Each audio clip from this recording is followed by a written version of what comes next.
카페 문을 닫고 집으로 돌아가던 박소희는 휴대전화 화면을 다시 확인했습니다. 이틀째 이어진 부재중 표시. 평생 시간까지 맞춰 전화를 걸어오던 어머니가 침묵하고 있었습니다. 그 순간 머릿속을 스친 두 마디. 도망가자. 불길한 예감이 현실이 되는 데는 몇 시간도 걸리지 않았습니다. 허름한 욕실 바닥, 창백한 얼굴, 힘겹게 뛰던 맥박. 그리고 열흘 뒤 중환자실에서 눈을 뜬 어머니가 가장 먼저 꺼낸 말 역시 도망이었습니다. 어째서 그토록 급했을까? 간병을 자처한 소희조차 모르는 비밀이 병실 커튼 뒤에 숨어 있었기 때문입니다. 박소희는 35의 나이에 작은 동네 카페를 운영하며 안정된 일상을 누리고 있었습니다. 매주 화요일과 금요일 저녁 8시, 어머니 박정수는 정확히 전화를 걸어 안부를 물었습니다.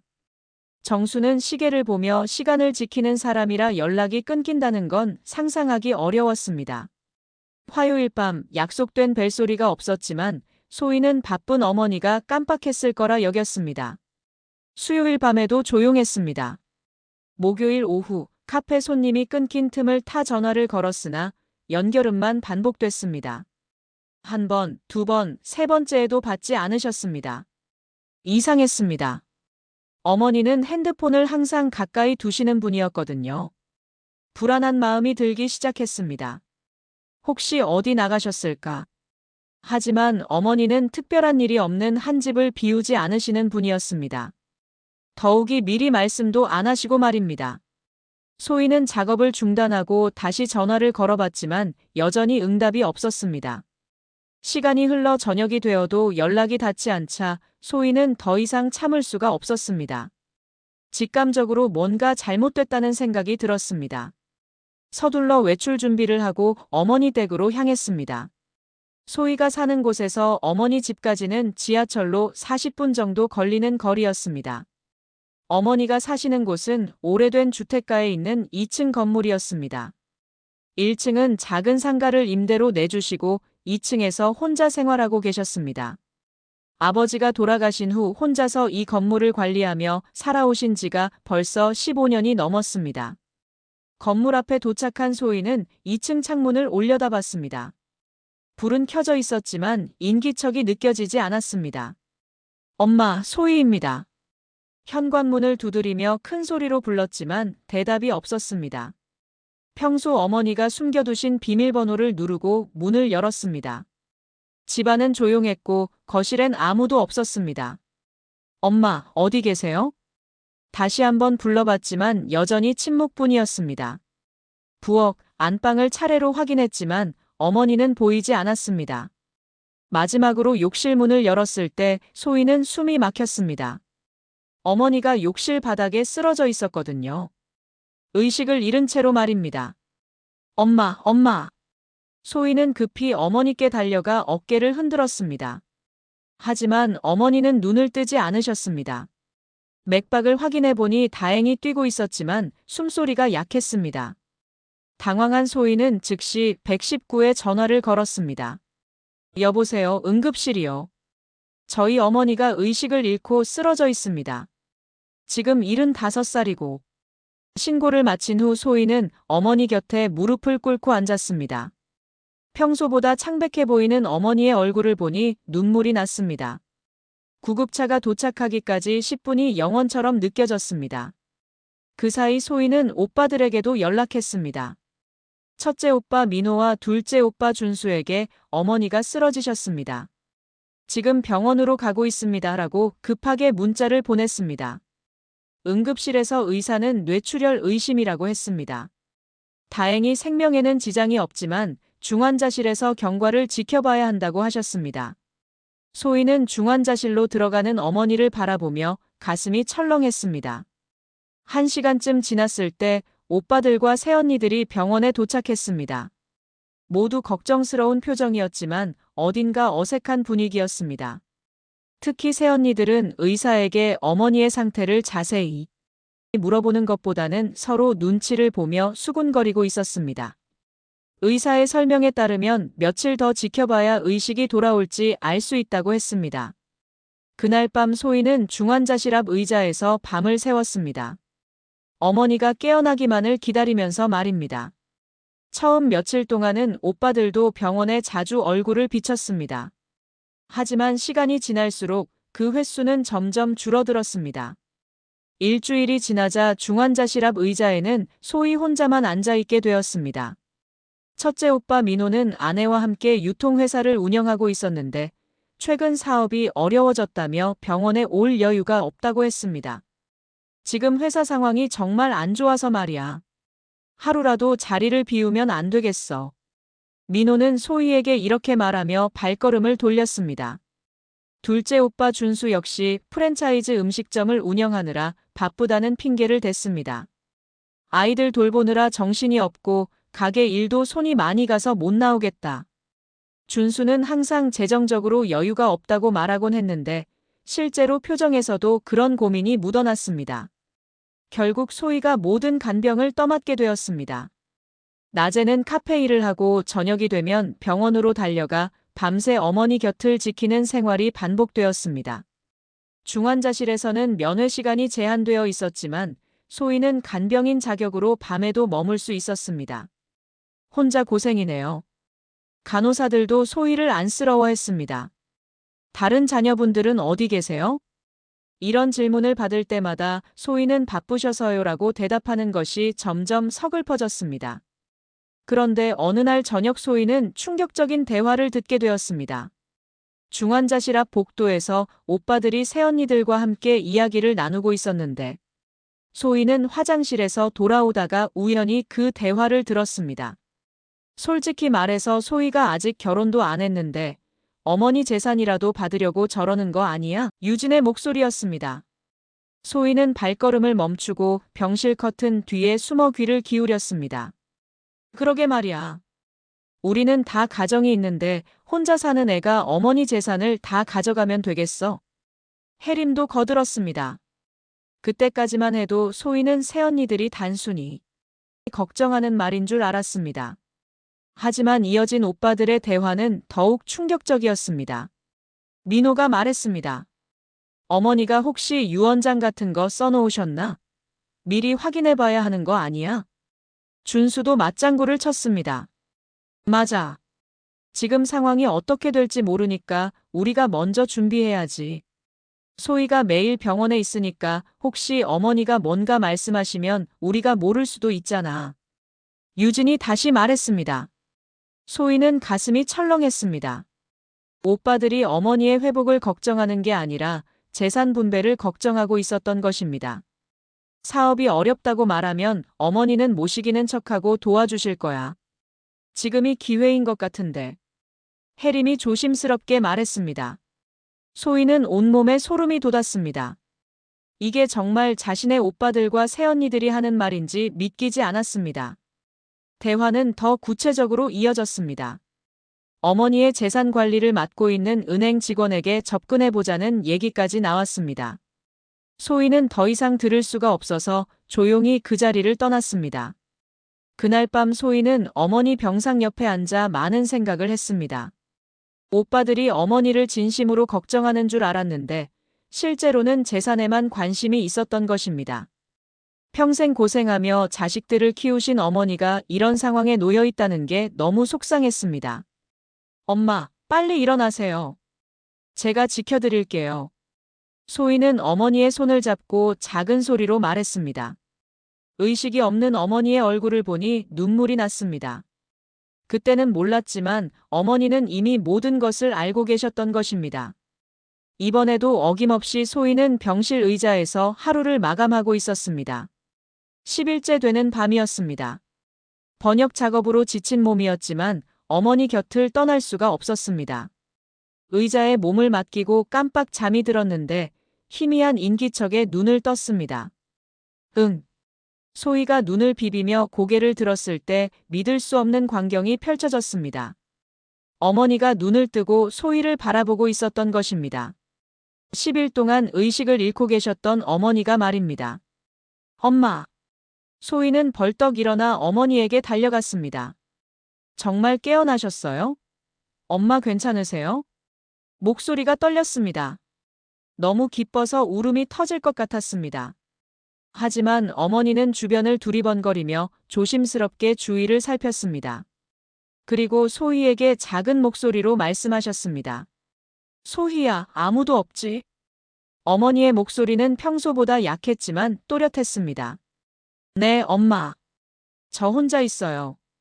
엄마 괜찮으세요? 의사 선생님 불러드릴까요? 소희는 급하게 물었지만 어머니는 고개를 저으셨습니다. 잠깐만. 우리 도망가자. 어머니의 갑작스러운 말에 소희는 당황했습니다. 도망가다니요. 엄마 지금 병원에 계시는 거예요. 의식을 잃으셨다가 이제 깨어나신 거고요. 어머니는 소희의 손을 꽉 잡으며 말씀하셨습니다. 소희야, 나는 처음부터 다 알고 있었어. 이 말의 의미를 이해할 수 없었던 소희는 더욱 혼란스러웠습니다. 뭘 알고 계셨다는 거예요? 내 아들들이 한 말 다 들었어. 그리고 그 사람들이 뭘 계획하고 있는지도 알고 있다고. 어머니의 눈빛이 평소와 달리 날카로웠습니다. 소희는 가슴이 철렁했습니다. 어머니가 오빠들의 대화를 들으셨다는 건가요? 엄마, 그게 무슨... 소희야, 지금은 설명할 시간이 없어. 우선 여기서 나가야 해. 어머니는 침대에서 일어나려고 애쓰셨습니다. 소희는 급히 어머니를 부축했습니다. 엄마, 무리하시면 안 돼요. 아직 몸이 회복되지 않으셨는데. 하지만 어머니는 생각보다 힘이 있으셨습니다. 괜찮아. 나는 멀쩡해. 다만 시간이 얼마 없어. 소희는 어머니의 말이 이해되지 않았지만 어머니의 진지한 표정을 보니 뭔가 심각한 상황이라는 걸 느꼈습니다. 그럼 어떻게 해야 할까요? 일단 퇴원 수속부터 해야겠어. 하지만 내 오빠들한테는 알리면 안 돼. 어머니의 목소리에는 결연한 의지가 담겨 있었습니다. 대신 다른 곳으로 갔다고 해야 해. 소희는 고민에 빠졌습니다. 어머니가 깨어나신 게 기적 같은 일인데 왜 병원을 떠나야 한다는 걸까요? 하지만 어머니의 간절한 눈빛을 보니 거부할 수가 없었습니다. 다음 날 아침 소희는 의사에게 어머니를 다른 재활병원으로 옮기고 싶다고 말했습니다. 의사는 조금 이르다고 했지만 환자 본인이 의식을 회복했고 기본적인 신체 기능에 문제가 없다면 불가능하지 않다고 했습니다. 퇴원 수속을 마친 후 소희는 어머니를 모시고 병원을 나왔습니다. 하지만 재활병원으로 가는 게 아니라 소희가 미리 예약해둔 조용한 펜션으로 향했습니다. 어머니가 요청한 대로였습니다. 오빠들한테는 뭐라고 할까요? 소희가 물었습니다. 재활병원으로 옮겼다고 해. 면회는 당분간 금지라고 하고. 어머니의 대답이었습니다. 펜션에 도착한 후 어머니는 소희에게 말씀하셨습니다. 소희야, 이제 내가 왜 이런 일을 하는지 알려줄게. 하지만 마음의 준비를 하고 들어야 해. 소희는 불안한 마음으로 고개를 끄덕였습니다. 그때만 해도 소희는 어머니가 어떤 증거를 가지고 계신지 그리고 그 증거가 얼마나 충격적인 내용인지 전혀 몰랐습니다. 어머니는 침대에 앉아 잠시 숨을 고르시더니 가방에서 뭔가를 꺼내셨습니다. 어머니의 핸드폰이었습니다. 소희는 깜짝 놀랐습니다.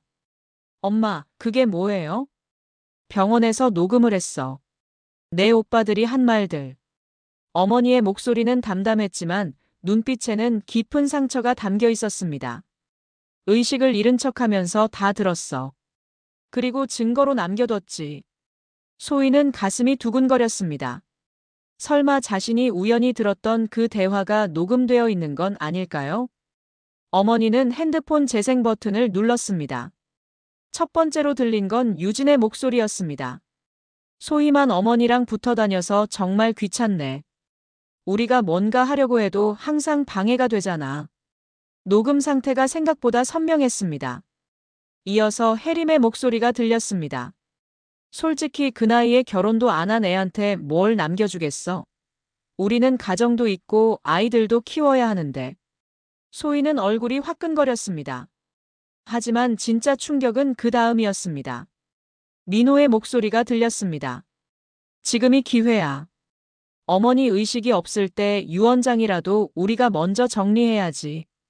나중에 깨어나시면 복잡해져. 맞아. 사업이 어렵다고 말하면 어머니는 모시기는 척 도와주실 거야. 우리가 좀 더 적극적으로 나서야 해. 준수도 거들었습니다. 소희가 들었던 내용이었습니다. 더욱 충격적인 건 그 다음 대화였습니다. 어머니 통장 관리하는 은행 직원이 누구였지? 그 사람한테 접근해볼까? 좋은 생각이야. 소희가 혼자서 다 챙기고 있다고 하면 의심받을 수도 있으니까. 녹음은 계속 이어졌습니다. 솔직히 어머니가 언제까지 사실지도 모르는 일이잖아. 미리미리 준비해두는 게 맞지. 그러게. 소희는 아직 철이 없어서 이런 걸 모르니까 우리가 챙겨야지. 소희는 더 이상 들을 수가 없었습니다. 엄마, 그만해요. 그만.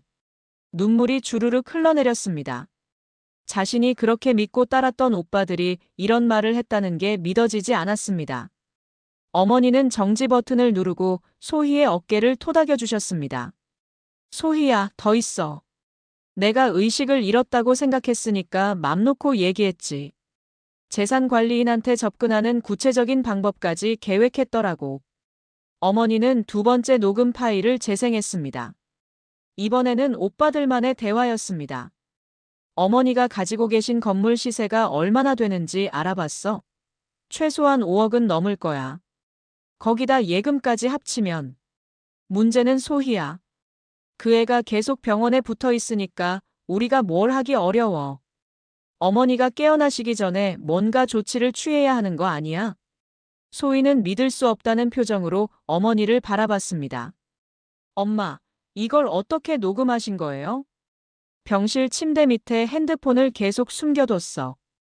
의식을 잃은 척하면서 말이야. 그럼 엄마는 처음부터 깨어나 계셨던 거예요? 소희의 질문에 어머니는 고개를 끄덕이셨습니다. 사흘째부터 의식이 돌아왔어. 하지만 내 오빠들이 뭘 하는지 보고 싶었지. 어머니는 계속 설명하셨습니다.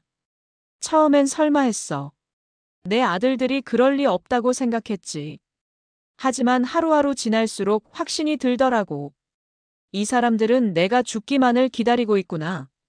소희는 가슴이 아팠습니다. 어머니가 얼마나 배신감을 느끼셨을까요? 평생 자식들을 위해 살아오신 분이 그 자식들로부터 이런 대우를 받고 계셨다니요. 엄마, 그래서 저한테만 말씀하신 거예요? 너만은 달랐어, 소희야.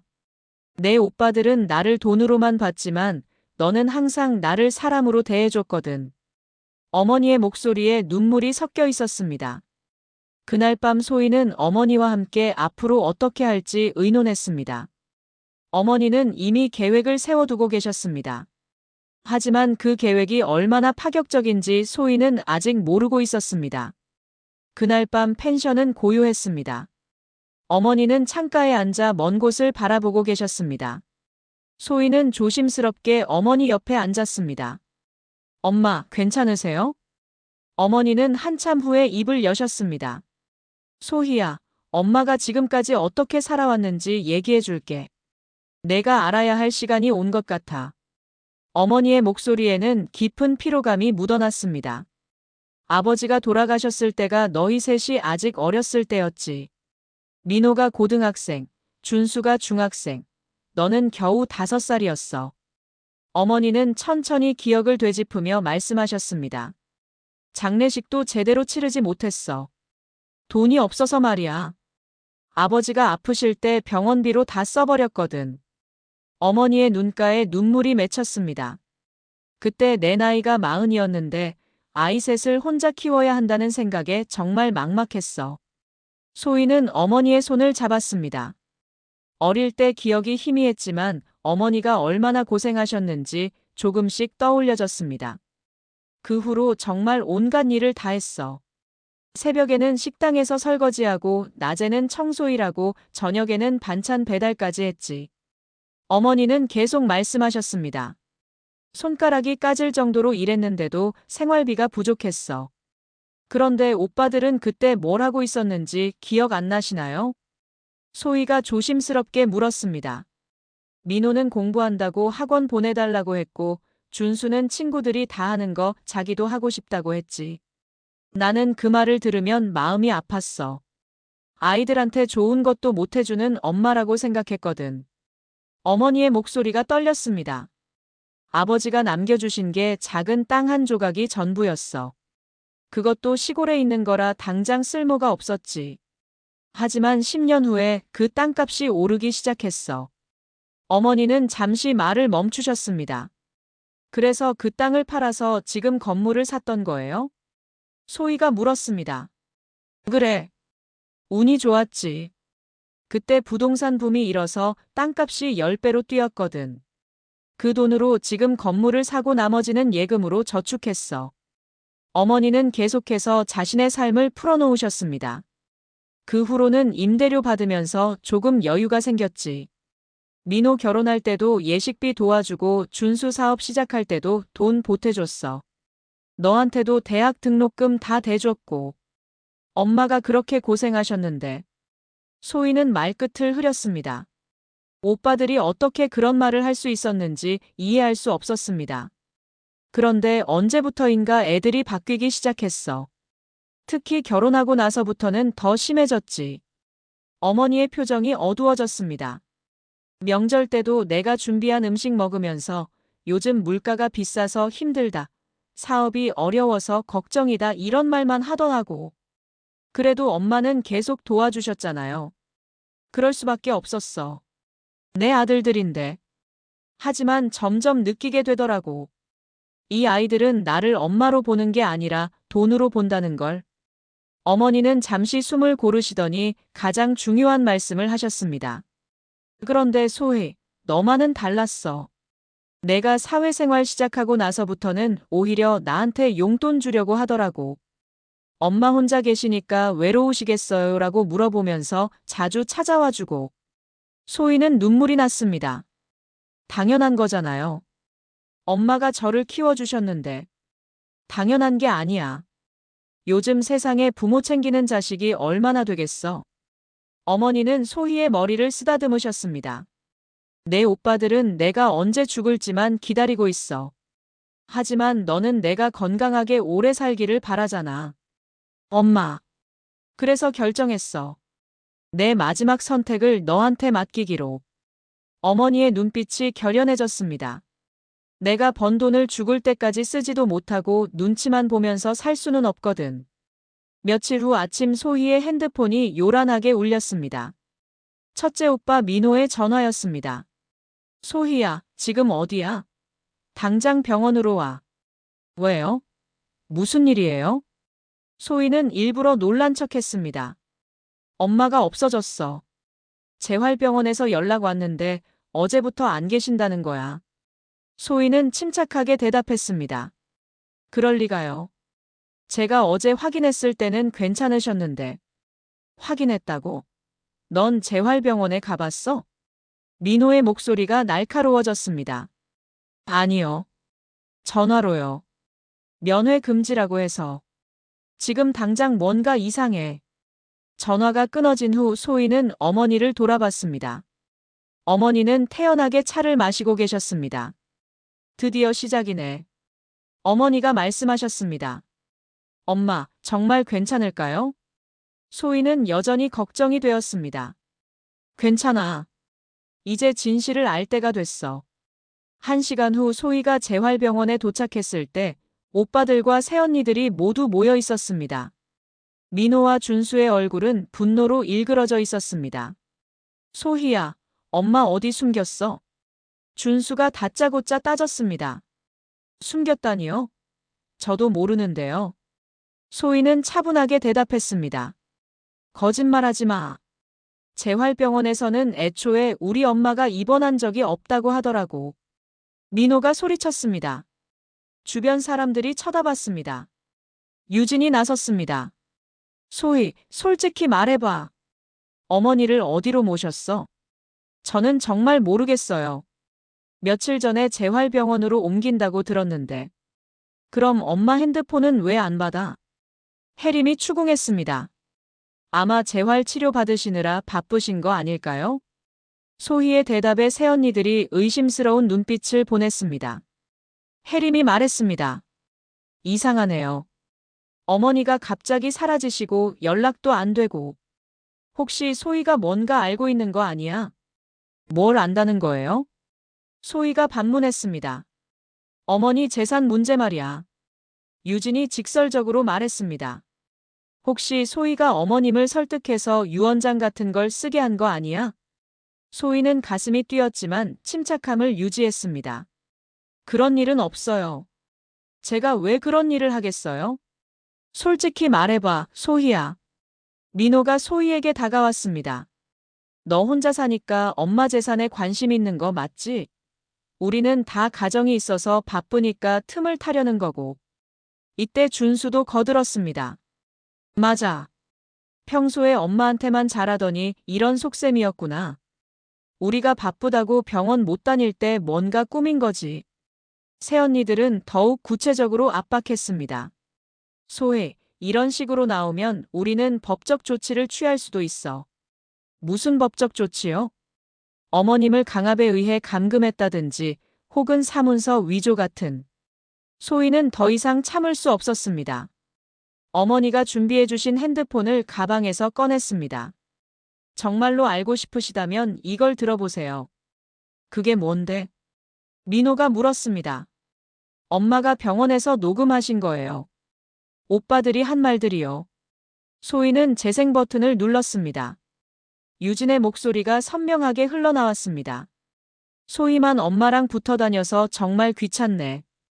오빠들과 새언니들의 얼굴이 하얗게 변했습니다. 녹음은 계속 이어졌습니다. 솔직히 그 나이에 결혼도 안 한 애한테 뭘 남겨주겠어? 혜림의 목소리였습니다. 오빠들의 대화까지 나오자 모두 할 말을 잃었습니다. 사업이 어렵다고 말하면 어머니는 모시기는 척 도와주실 거야. 어머니 통장 관리하는 은행 직원한테 접근해볼까? 녹음이 끝나자 주변이 조용해졌습니다. 소희는 차분하게 말했습니다. 엄마는 사흘째부터 의식이 돌아오셨어요. 그리고 오빠들이 하는 말을 다 들으셨고요. 이건 민호가 말을 더듬었습니다. 엄마가 의식이 있으셨다고? 준수도 믿을 수 없다는 표정이었습니다. 네. 그래서 엄마가 직접 결정하신 거예요. 더 이상 오빠들을 자식으로 생각하지 않으시겠다고. 소희의 말에 새언니들이 당황했습니다. 그럼 어머님은 지금 어디에? 안전한 곳에 계세요. 그리고 앞으로 어떻게 하실지 이미 결정하셨고요. 소희는 더 이상 말하지 않았습니다. 그날 이후로 오빠들과 새언니들은 소희에게 계속 연락했지만 소희는 받지 않았습니다. 어머니와의 약속을 지키기 위해서였습니다. 진짜 반격은 이제부터 시작이었습니다. 일주일 후 소희는 어머니와 함께 변호사 사무실에 앉아 있었습니다. 어머니가 미리 약속을 잡아두셨던 것입니다.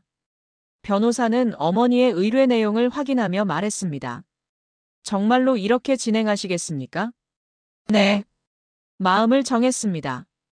어머니의 목소리는 확고했습니다. 제 재산을 모두 사회환원 사업에 사용하고 싶습니다. 소희는 아직도 어머니의 결정이 믿어지지 않았습니다.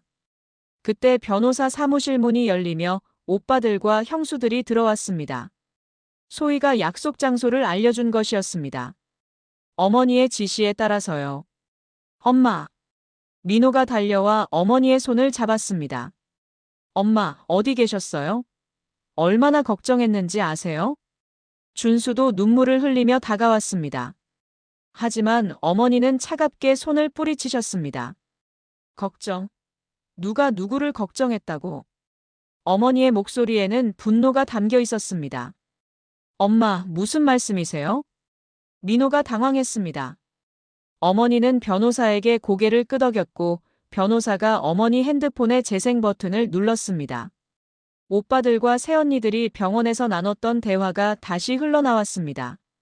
이건 준수가 얼굴이 하얗게 변했습니다. 엄마, 이건 오해예요. 우리가 그런 뜻으로 말한 게 아니라. 오해? 어머니가 일어나셨습니다. 내가 의식을 잃고 있다고 생각하고 한 말이 오해야?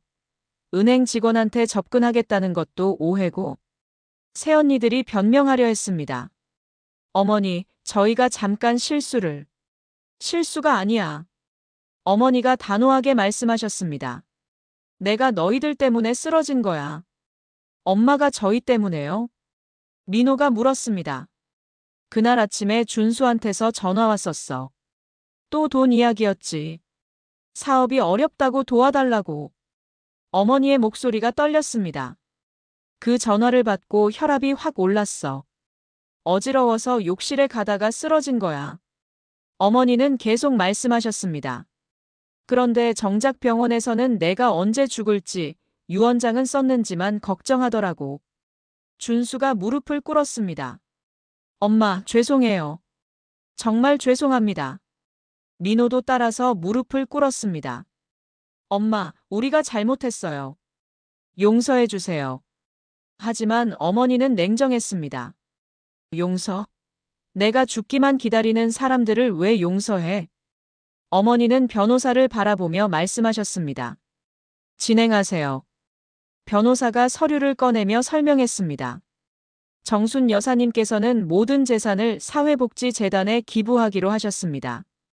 구체적으로는 혼자 사는 어르신들을 위한 커뮤니티 센터 건립과 운영에 사용될 예정입니다. 뭐라고? 유진이 벌떡 일어났습니다.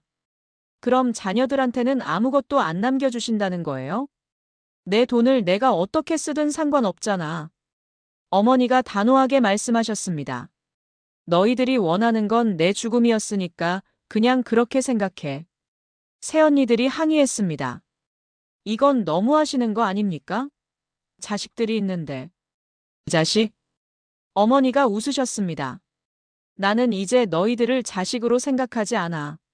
나는 절연을 선언한다. 엄마. 준수가 울부짖었습니다.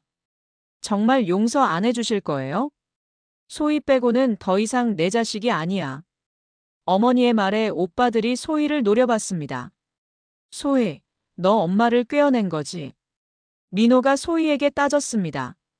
하지만 어머니가 막아서셨습니다. 소희는 아무 잘못 없어. 이건 내 결정이야.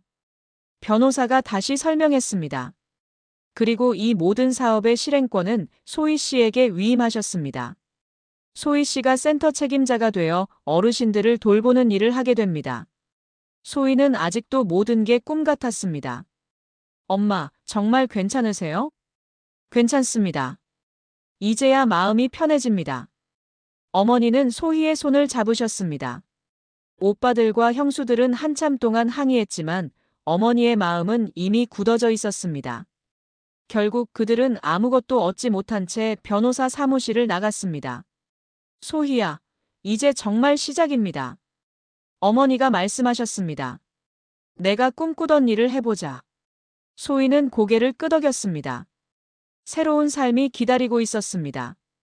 6개월 후 서울 외곽의 작은 마을에 조용히 개소된 복지센터가 있었습니다.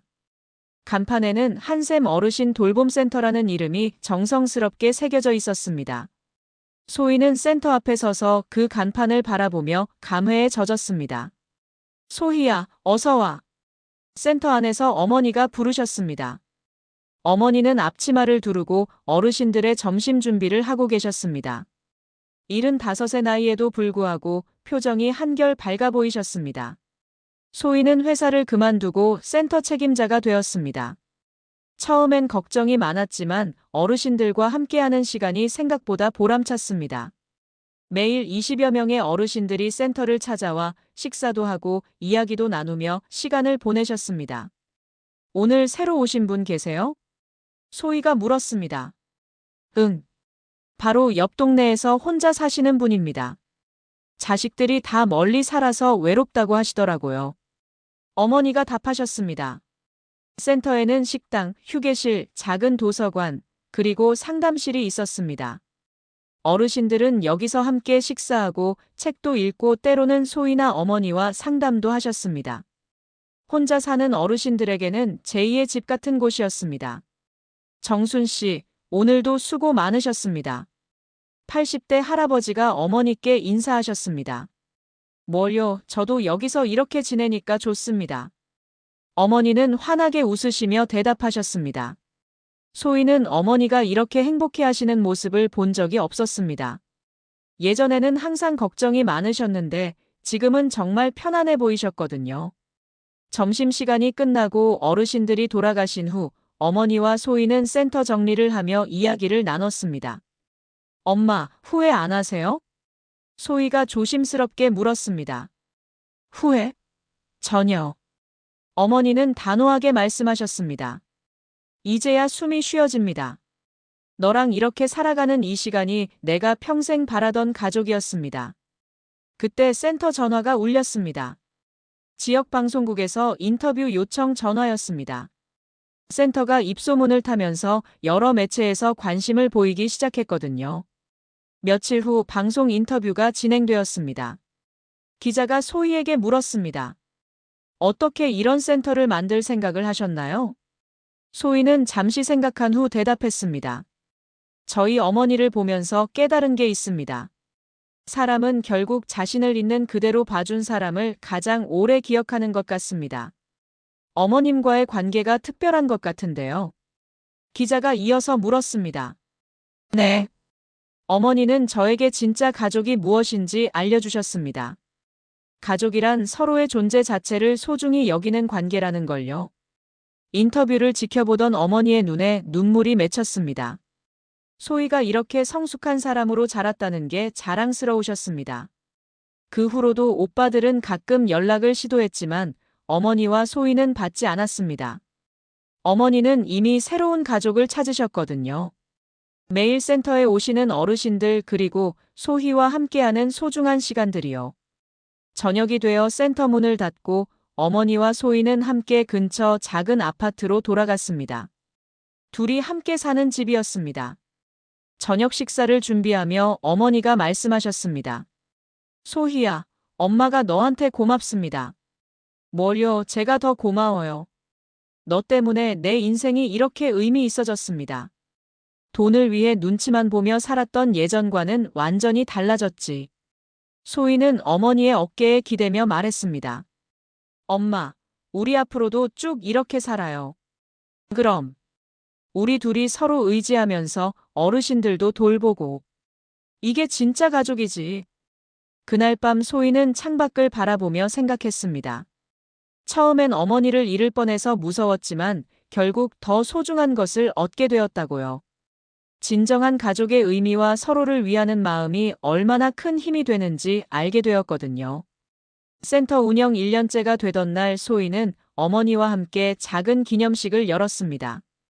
어르신들도 모두 참석하셔서 축하해 주셨습니다. 그 자리에서 어머니가 말씀하셨습니다.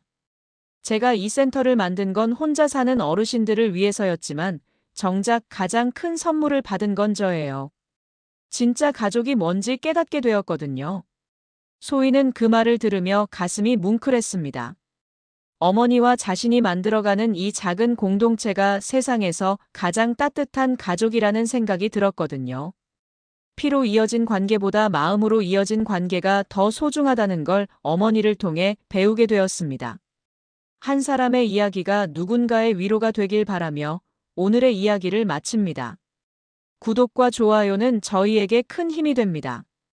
건강하고 행복한 하루 되세요.